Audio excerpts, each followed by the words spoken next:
দুর্ঘটনার শিকার হয়ে যারা মারা যায় তারা কি সবাই শহীদ নাকি কিছু শর্ত আরোপ করা আছে যদি বুঝিয়ে বলতেন। দৌলতদিয়া বাস নিয়ন্ত্রণ হারিয়ে পদ্মায় নিহত প্রায় অর্ধশত মানুষ। দেশে আরো অনেক দুর্ঘটনা এমন এভাবে ঘটছে। এসব থেকে আমাদের পরিত্রাণের উপায় কি? দুর্ঘটনায় কোনো ব্যক্তি মারা গেলে ক্ষতিপূরণ হিসাবে তার পরিবার নিকট সামান্য কিছু অর্থ আমাদের দেশে প্রদান করা হয়। এটা শরীয়ত সম্মত কিনা বা শরীয়ত কি বলা হয়েছে? ভাই, কোনো মানুষ যদি কারোর ভুলে মারা যায়, তাহলে যার ভুলে মারা গেল তাকে রক্তমূল্য দিতে হয়, যেটাকে শরিয়ার পরিভাষায় দিয়ত বলা হয়। এই দিয়তের পরিমাণ হলো 100 ওঁট। 100 ওঁটের মূল্য দিতে হয়। আপনি 100 ওঁটের বিভিন্ন এইজের ওঁট দিতে হয়, সবগুলো মিলিয়ে অ্যাভারেজ করলে এটা কয়েক মিলিয়ন বাংলাদেশি টাকা, কয়েক মিলিয়ন টাকা হয়। এটা দিতে হয়। এখন আপনি প্রশ্ন করবেন, একজন নিরীহ মানুষ মেরে ফেলছে বা তার ভুলে মরে গেছে কেউ, তো সেই মিলিয়ন টাকা কোথায় পাবে? উত্তর হলো, মিলিয়ন টাকা না পেলে সে জেলে সারা জীবন থাকবে, শেষ। ওই অবস্থায় তার মৃত্যু হবে। না দেওয়ার আগ পর্যন্ত তার ছাড় নাই, কারণ এটা তার পাওনাদার, তার হক।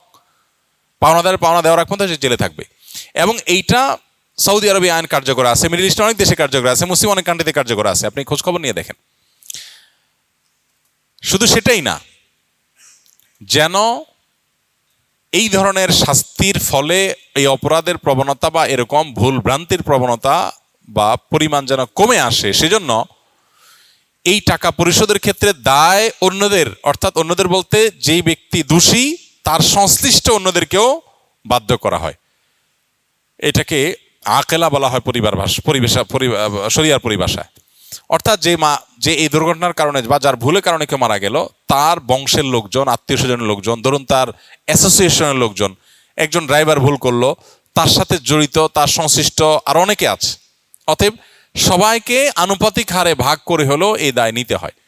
এটার ফলে কি হয়? এটার ফলে একজন ব্যক্তি শুধু সতর্ক হয় না, পুরো সোসাইটি সতর্ক হয়ে যায় যে আমাদের সবাইকে এটার জন্য সাফার করতে হবে। এখন শরিয়ার এই কঠিন শাস্তি, এটা যদি কার্যকর হয়, বাস্তবায়ন হয়, তাহলে দেখবেন ভুলে মানুষ মেরে ফেলা, সরি বলে শেষ করে ফেলা, এই প্রবণতা আমাদের সাথে থাকবে না। বেশ বোধহয় বছর 2 আগে একটা ঘটনা ঘটেছিল যে কারোর বাসার উপরে টব বা ইট এরকম কিছু রাখা ছিল সাইডে রেলিং এর পাশে, ওইটা পড়ে নিচে এক ভদ্রলোক বা এক ভদ্রমহিলা মারা গেছেন। সম্ভবত হিন্দু ছিলেন উনি। এই যে একটা লোক মারা গেলেন, একটা মানুষের জীবন এতটাই মূল্যহীন, তিনি আপনার ছাদ থেকে কিছু পড়ে তিনি মারা যাবেন আর আপনি আফসোস করে শেষ করে দিবেন, শেষ। এত সহজ না। ইসলাম শরিয়ার বিচার ব্যবস্থা থাকলে আপনাকে জেলে যেতে হবে। যদি আপনার অনিচ্ছাকৃত ভুলে হয়, তাহলে এটার রক্ত মূল্য পরিশোধ না করতে পারলে, যতদিন না করবেন আপনি জেলে থাকবেন। আপনার পুরো গোষ্ঠীর লোকজন, অ্যাসোসিয়েশন লোকজন সবাই মিলে এই টাকা জোগাড় করে আপনাকে মুক্ত করতে পারে, অথবা মৃত ব্যক্তির আত্মীয় স্বজন থেকে যদি মাফ আদায় করতে পারে বা কমাইতে পারে, ডিসকাউন্ট নিতে পারে, ওকে। আর না হলে আপনি সারা জীবন জেলে থাকবেন, শেষ। এখন আমাদের দেশে এই যে ত্রুটি বিচ্ছুতিগুলো কার, কোত্থেকে হলো, সেজন্য দায়ীকে, সেগুলোকে কোনোভাবে নিরূপণ করা হয় না। বরং সরকারিভাবে 10,000, 20,000, 25,000 টাকা লাশ প্রতি দিয়ে দায় সারা হয়। 25,000 তো দূরের কথা, 25 লাখ টাকা দিলেও তো একটা মানুষের অভাব ওই ফ্যামিলিকে কখনো পূরণ করিয়ে দেওয়া সম্ভবপর হয় না। অতএব আল্লাহ রাব্বুল আলামিন আমাদেরকে বোঝার তৌফিক দান করুন যে শরিয়ার বাইরে মুক্তির আসলে কোনো পথ নাই। আমাদেরকে দিন শেষে শরিয়াতে ফিরে আসতে হবে। দৌলতদিয়া বাস নিয়ন্ত্রণ হারিয়ে পদ্মায় নিহত প্রায় অর্ধশত মানুষ। দেশে আরো অনেক দুর্ঘটনা এমন এভাবে ঘটছে। এসব থেকে আমাদের পরিত্রাণের উপায় কি? একটু আগে আমরা সেটি বলেছি। এই সকল নির্মম ঘটনাগুলো থেকে বেঁচে থাকার বা রক্ষার একমাত্র উপায় হলো সুশাসন প্রতিষ্ঠা করা, গুড গভর্নেন্স নিয়ে আসা। এই একটা জিনিস যদি আনা যায়, দেশের শত সহস্র সংকট এমনিতেই দূর হয়ে যাবে, অগণিত সমস্যার সমাধান এমনিতেই হয়ে যাবে। এই যে বাসটা নিয়ন্ত্রণ হারিয়ে নদীতে পড়ে গেল মানুষ সহ, আমরা জানি ফেরিতে ওঠার আগে, গাড়িতে পেট্রোল নেওয়ার আগে, গ্যাস নেওয়ার আগে যাত্রীরা গাড়ি থেকে নামতে হয়। এখন যাত্রীরা আমরা যেমন নামি না, নিয়ম মানি না, অনেকে জানিও না। আবার যথাযথ কর্তৃপক্ষ যাদের দায়িত্ব ছিল এটা চেক করা, যে একটা একটা করে চেক করা, নামলো কিনা, নামতে বাধ্য করা, তারাও তাদের দায়িত্ব পালন করে নাই।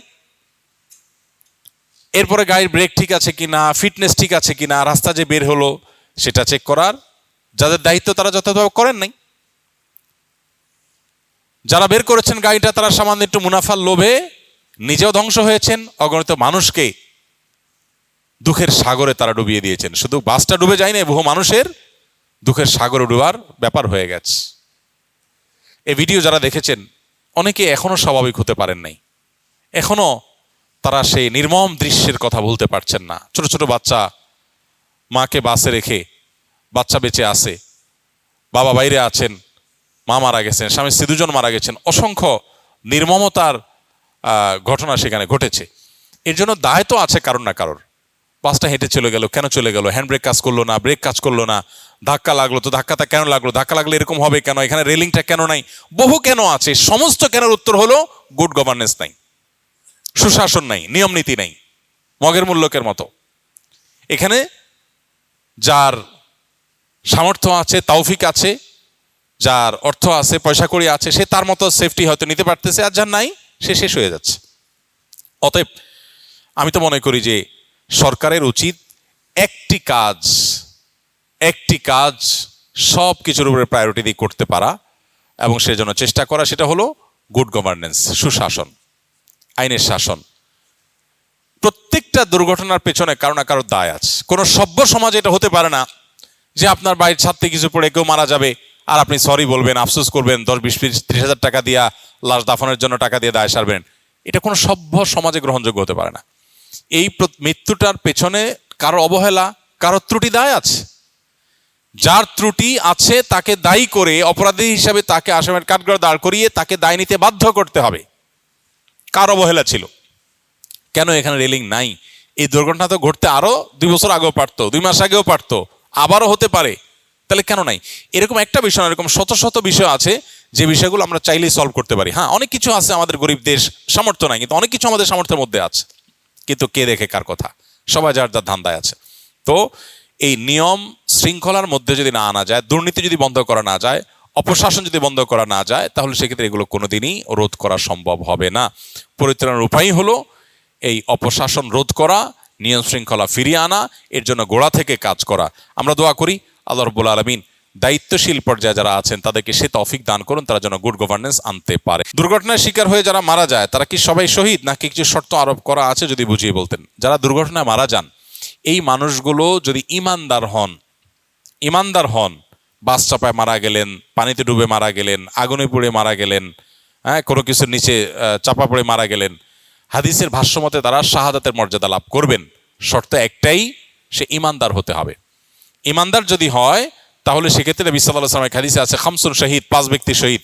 এর ভিতরে পেটের পীড়ায় মারা যাওয়া ব্যক্তি শহীদ, আগুনে পুড়ে মারা যাওয়া ব্যক্তি শহীদ, পানিতে ডুবে মারা যাওয়া ব্যক্তি শহীদ, কোনো কিছুর নিচে চাপা পড়ে মারা যাওয়া ব্যক্তি শহীদ, আল্লাহর রাস্তায় যে জিহাদ করতে গিয়ে মারা যায়, সে হলো সবচেয়ে উন্নত পর্যায়ের, সবচেয়ে উচ্চ পর্যায়ের শহীদ, এবং সে হলো প্রকৃত অর্থে শহীদ। আর বাকি যাদের কাছে বলা হচ্ছে তারা হলো বিধানগতভাবে শহীদ। বাকি সর্ববিচারে শহীদ হলেন যিনি আল্লাহর রাহে জীবন দেন, সেই ব্যক্তি।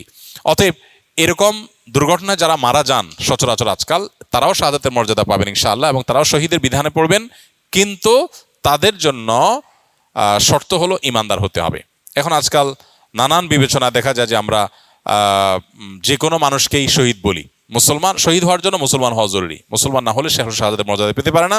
আর আল্লাহর খাতায় কে আসলে শহীদ হিসাবে লিপিবদ্ধ হয়েছে, কাকে আল্লাহ শহীদ হিসাবে কবুল করেছেন, অ্যাকসেপ্ট করেছেন, সেটা একমাত্র আল্লাহ ভালো জানেন। এই জন্য কাউকে শহীদ বললে ইনশাআল্লাহ শহীদ, এটা বলাটা বিভিন্ন হাদিসের আলোকে আমরা জানি, এটা সুন্নাহ, এবং এটাই সতর্কতামূলক যে ইনশাআল্লাহ শহীদ অমুক।